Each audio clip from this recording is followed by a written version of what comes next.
शिव हरे शिव राम सखे प्रभो त्रिविधताप निवारण हे विभो। अज जनेश्वर यादव पाहि मां शिव हरे विजयं कुरु मे वरम्। प्रिय आत्मा, जैसा कि मैंने बहुत पहले अपने बहुत से अब तो दर्जन वो वीडियो बन चुके हैं, मेरे वक्तव्य हो चुके हैं, और मैंने ये बात हम स्पष्ट रूप से ये कही है कि हमें जितने संसार के ग्रंथ हैं, समस्त संसार के जिस समस्त ग्रंथ में जो चीजें मनुष्य जीवन मानव जीवन के लिए कुछ संदेश दे रही हैं, जिनसे कुछ मतलब वो उनसे फायदा क्या लाभ क्या है, यही बात मैं अपने वक्तव्यों में, चाहे वो वेदों की हो, उपनिषदों की हो, पुराणों की हो, चाहे वो गीता रामायण, वो महाभारत या कुरान बाइबिल, गुरु ग्रंथ साहब, या चाहे कोई भी महान कवि है, जो भी सब कुछ सब वो उसकी मैं दार्शनिक व्याख्या या उसके तात्विक व्याख्या के पक्ष में कभी नहीं रहा। मेरा ख्याल यही कहना है कि वो ये उसको बिल्कुल सरलतम शब्दों में, सामान्य शब्दों में, क्योंकि हमें अपने छोटे बच्चों को भी ध्यान रखना, छोटे बच्चों को ध्यान में रख करके, छोटे बच्चे हैं, जो टीनेजर हैं, जो एडल्ट हैं, जो युवा हैं, तरुण हैं, तरुणी हैं, और जो वयोवृद्ध है, सबको ध्यान में रखते अपनी बातों को मैं कहता हूँ और कहूंगा, कह रहा हूँ और कहूंगा। और इसका आज मैं एक बहुत ही सुंदर प्रसंग आपके समक्ष, ये सावन का महीना है, पूरी सृष्टि, खास तौर से हमारा पूरा ये भारतवर्ष और उसमें भी काशी नगरी पूरा शिवमय है, चारों तरफ बम बम भोले। और तो मैं शिव परिवार जो बिल्कुल विषमताओं से भरा हुआ है, उसमें इतना सुंदर समन्वय है, और इससे पूरे संसार को शिक्षा मिलती है, और यही बात को मैं आज स्पष्ट कर रहा हूं। जैसे शिव जी के परिवार में, अब शिव जी का वाहन तो वो बूढ़ा बैल है, और जगत जननी जगदम्बा का वाहन तो वो शेर है, बाघ है, और गणेश जी का वाहन तो वो चूहा है, और वो स्कंद का वो मोर है। तो अगर इस तरह से देखा जाए तो शिव परिवार में माने सब एक दूसरे के विरोधी हैं, लेकिन कितना सुंदर समन्वय है। ये हमारे गृहस्थ जीवन में रहने वाले, जो चाहे वो युवा हो, चाहे वो एडल्ट हो, ध्यान रखना है कि इन विषमताओं में कितनी एकता है, कितनी सौम्यता है, कितनी शालीनता है, कितनी सज्जनता है, कितना एक दूसरे के प्रति वो सद्भाव है। ये शिव परिवार का ये बहुत बड़ा ये मैसेज पूरे संसार के लिए है।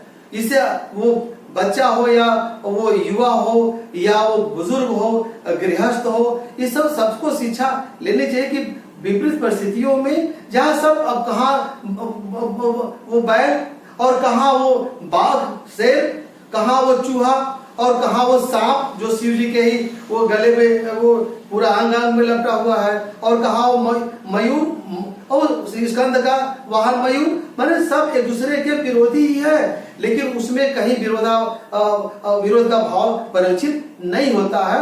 यही बात मैं आज के इस प्रसंग में, क्योंकि ये हमारी ये जो काशी नगरी है, ये जो पूरा ब्रह्मांड है, वो तो पूरा ब्रह्मांड ही शिवमय है, और वो हमारा ये शिव परिवार है। इस शिव परिवार में जैसा कि हमने कहा कि सब विपरीत है, सबके वाहन ही वो बिल्कुल एकदम बिल्कुल विपरीत है, लेकिन जो सौम्यता, जो वो एक बहुत ही आपस में बिल्कुल एक दूसरे से मिले हुए हैं, कोई किसी के प्रति कोई बैर भाव नहीं है। ये सौम्यता आज के गृहस्थ जीवन में अगर हम सब उतारे, परिवार में तरह तरह के हैं, कोई बहुत कठोर होता है, कोई विरुद्धभाषी होता है, और कोई वो थोड़ा छली प्रपंची होता है, कोई थोड़ा वो सज्जन टाइप का होता है, और सबके अलग अलग विचार भाव होते हैं। तो सबका एक जो समन्वयात्मक रूप, वो समन्वय की भावना, तो आज ये जो इस शिव परिवार का ये जो विरोधाभास आपको दिखलाई देता है, उसमें एक समन्वय है। इस समन्वय को से हमको शिक्षा लेनी चाहिए,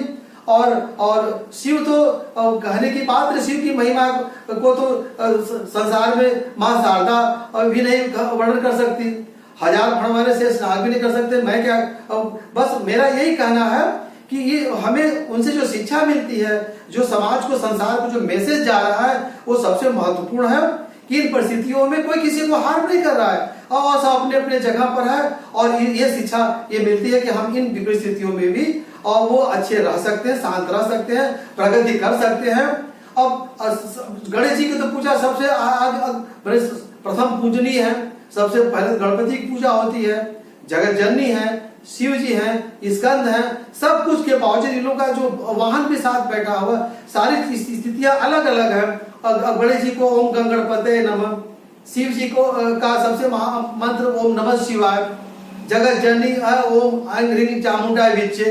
तो ये सारी चीजें मैंने पूरे सृष्टि को कितना वो एक वो सुप्रदान कर रही है, पूरे सृष्टि को एक व्यवस्था दे रही है और एक सुव्यवस्थित स्वरूप दे रही है। यही वो जनमानस को इसे प्रेरणा लेनी चाहिए। आइए हम शिव वो जब परिचर्चा, शिव परिवार में परिचर्चा चल रही है तो कुछ पंक्तियां वो शिव महापुराण से 18 पुराणों में शिव महापुराण अपने में बहुत महत्वपूर्ण, श्लोक तो हजारों हैं लेकिन कुछ वो पंक्तियां, कुछ श्लोक में गुनगुना दूं तो ये और अच्छा होगा। और देखिए ये काशी नगरी वो पूरे ब्रह्मांड में बिल्कुल अलग है। वो शिव ने अपने त्रिशूल से उतार कर जो मृतलोक में स्थापित किया, और वो जब प्रलय काल में जब पूरी सृष्टि का प्रलय हो जाता है तो भी शिव जी के त्रिशूल पर ये पंचकोशी जो अभिमुक्त काशी पंचकोशी, ये शिव के त्रिशूल पर उस समय वो प्रलय काल के समय वो स्थापित कर लेते शिव जी अपने त्रिशूल पर। और तो ये कितनी महिमा है, कितना महत्व है। आइए शिव महापुराण के कुछ पंक्तियों से हम इस प्रकार वो पंक्तियां इस प्रकार हैं। एवं वाराणसी पुण्या यदि सूत महापुरी तत्प्रभावं वदास्माकं अभिमुक्तस्य च प्रभो। श्रुतवाच वक्षे संक्षेपत सम्यक् वाराणस्यां सुशोभनां विश्वेश्वरस्य माहात्म्यं श्रूयतां च मुनीश्वरा। कदाचित् पार्वती देवी शंकरं परया मुदा लोक कामना पृच्छ माहात्म्यं विमुक्तयो। पार्वतीवाच अस्य क्षेत्रस्य माहात्म्यं वक्तुं महर्षेशया ममोपरि कृपां कृत्वा लोकानां हितकामया। श्रुतवाच देव्यास्तवचनं श्रुत्वा देवदेवो जगत्प्रभु प्रत्युवाच भवानी तां जीवानां प्रियहेतवे। परमेश्वरोवाच साधु पृष्ठ त्वया भद्रे लोकानां सुखदं शुभं कथमपि यथार्थं वै महात्म्यं विमुक्तयो। इदं गुह्यतमं क्षेत्रं सदा वाराणसी मम सर्वेषां जन्तूनां हेतु मोक्ष सर्वथा। इदं गुह्यतमं क्षेत्रं सदा वाराणसी मम सर्वेषां जन्तूनां हेतु मोक्ष सर्वथा। अस्मिन् सिद्धा सदा क्षेत्रे मदीयं व्रतमास्थिता नानालिङ्गधरा नित्यं मम लोकाभिकाङ्क्षिणा। अव्यसन्ति महायोगं जितात्मानो जितेन्द्रिय परं शाश्वतं श्रोतं भुक्ति मुक्ति फलप्रदं। रोचते मे सदा वासो वाराणस्यां महेश्वरी हेतुनां येन सर्वाणि विहाय श्रुतध्रुवं। यो मे भक्त विज्ञानी त्वाउभौ मुक्ति भागिनौ तीर्थापेक्षा च न तयो भीता विदे समौ। जीवन मुक्तौ च तौ गेयौ यत्र कुत्रापि वै मृतौ प्राप्नो मोक्षमामेष्वं मयोक्तं निश्चितं वचः। अत्र क्षेत्रे विशेषो विमुक्ता के परोत्तमे श्रूयतां त्वया देवी परसक्ते चिन्तया। सर्वे वर्णा आश्रमाश्च बाल्ययौवनवार्धका अस्या पूर्वामृतास्य विमुक्ता एव न संशयः। मैंने कहने का तो श्लोक तो बहुत ज्यादा, पूरा हजारों श्लोक है। वो मेरा यही कहना है कि वो शिव परिवार से पूरे संसार को शिक्षा मिलती है कि हम विपरीत परिस्थितियों में कैसे सौम्यता बनाए रख सकते हैं और कैसे परिवार में वो एक शालीनता और सामंजस्य और एकता रहेगा। यह शिक्षा हमको मिलती है। और आगे मैं और बहुत सी चीजें और शिव परिवार से जुड़ी और बहुत सी चीजों को शिव के बारे में वो देवादिदेव महादेव शिव के बारे में, प्रथम पूज्य गणेश जी के बारे में, जगदम्बा के बारे में, भगवान स्कंद के बारे में सारी और अलग अलग इनके वाहनों के महत्व को बताऊंगा। लेकिन आज मेरा यही मुख्य ये मेरे आज के वक्तव्य का यही है कि विपरीत परिस्थितियों जो गृहस्थ जीवन में सब परिवार में तमाम वो कोई बहुत कठोर बोलने वाला, कोई मृदुभाषी है, कोई वो सीधा साधा है और कोई बहुत हिंसक प्रवृत्ति का हो जाता है। तो इन सब में कैसे एकता स्थापित की जाए, इसकी शिक्षा हमको शिव परिवार से मिलती है। और मैं अपनी वाणी को यहाँ विराम दे रहा हूँ। आगे बहुत अच्छे से वक्तव्य आपके सामने आएंगे। कृपया पहले की चीजों को सुनेंगे तो आपको एक क्रम मिलेगा और आगे बहुत सी चीजें आपको अच्छी सुनने को मिलेगी। धन्यवाद।